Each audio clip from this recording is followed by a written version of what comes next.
have to make it right now. That's why. Okay? Whatever teaching, follow it and please copy down the structure in your copy. Now see, in your class what I have done, the types of economy, I have divided into two parts. On the basis of development and on the basis of economic system. Okay? On the basis of economic system have been done in the class, online classes, capitalistic, socialistic and mixed.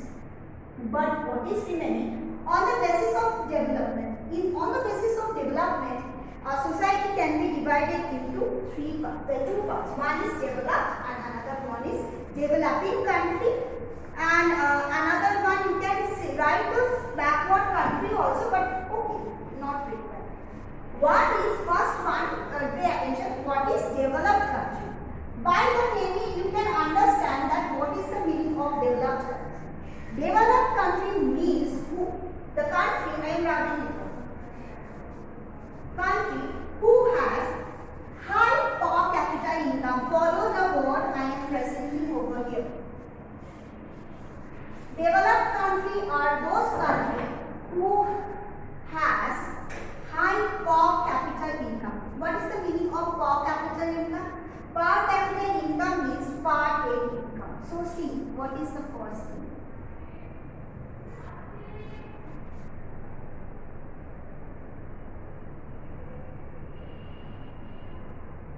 One is per capita income, high per capita income. Number two, high standard of living.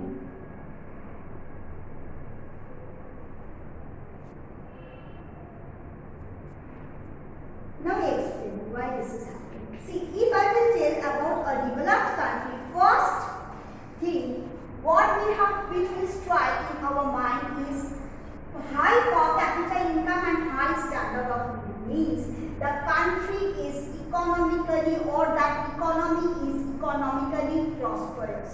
What type of country are developed? USA, UK, and most of the European countries, they are much developed in respect to our Asian countries. Why? Because they are followed by certain characteristics which I have written below.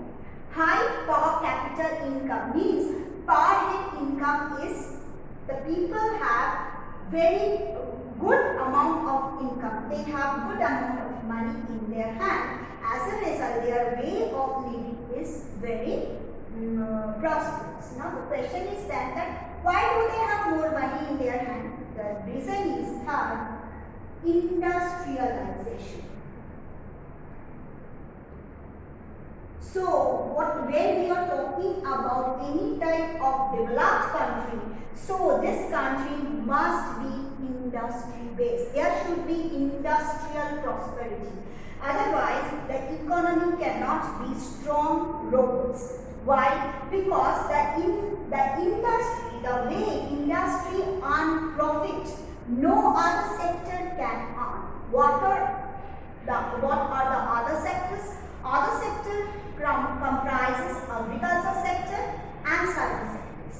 But agricultural sector is that kind of sector which has very less profit generating capacity. It cannot yield too much profit because the price of the product is comparatively much lower than the industrial product. What are the industrial product? Machineries. So machineries are by nature much costlier than the agricultural product. So when the industrialists sell the machineries to different parts of the country or outside the country, so then what happens? They earn a lot of amount of profit. So by default they are rich. So developed country means I can write this one. They are rich countries because they are industrially prosperous. That's why third point written industrialization is one of the important feature of the developed country.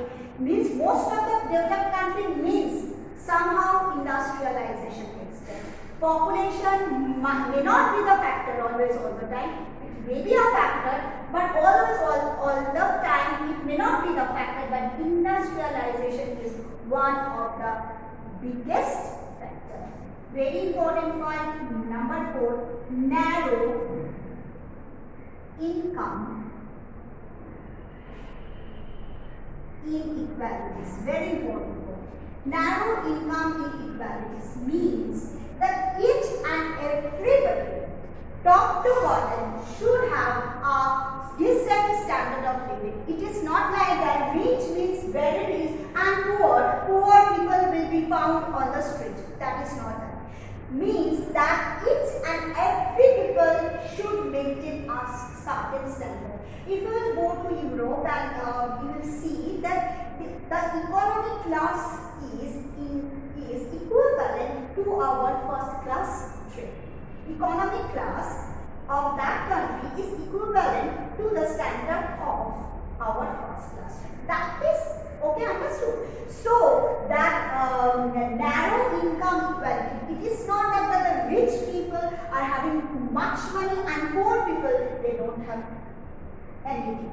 There should be a difference between the standard of living, but it should not be too prominent. In our country, we can understand. By seeing the appearance, we can distinguish that between the poor and rich. Though nowadays the number of beggar has gone down, but still, by seeing the people, we can understand that he is a poor people and he is a rich people. Poor people, they are having shabby clothes, and rich people, they are having good clothes, ornaments, they have costly cars. These are. But the poor people, they don't have. They have very little things.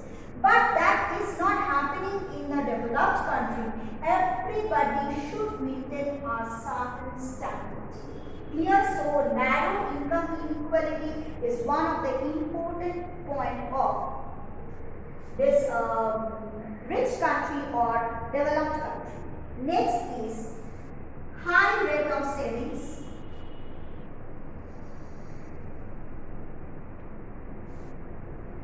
Savings plus capital formation. Why I have said this one? High rate of savings, because why savings will be more? Because earning is more. Now what is the meaning of capital formation? Capital formation means production of capital. In accountancy class I have taught production of capital means only the profit is the instrument which helps to produce capital. Because today my investment is 50,000 and after 1 year it will be 70,000 if 20,000 profit will be added. Here we are not considering about the additional capital. And capital can be added, should be added in the way of profit. So as most of them are industrialists, they are earning too much, they are gaining profit. That's why the economy has good amount of capital formation and people have great amount of saving. Next one we can write that less population. Generally they have less population. Okay, so this type of economy has less population and the economy is not depending on agriculture, it is depending on what? Industry. Am I clear? And another one, very important point, they export, you can write in your copy or I will give you. They export costly commodity. Costly commodity means European country, they are exporting machinery. And what they are importing? That is the cheaper commodity. That is called agro-product, cheaper commodity. Understood why the surplus remain in the economy? Because they export costly commodity and they import cheaper commodity, so surplus remain. Okay? In my next video, I am telling about developing country. Thank you.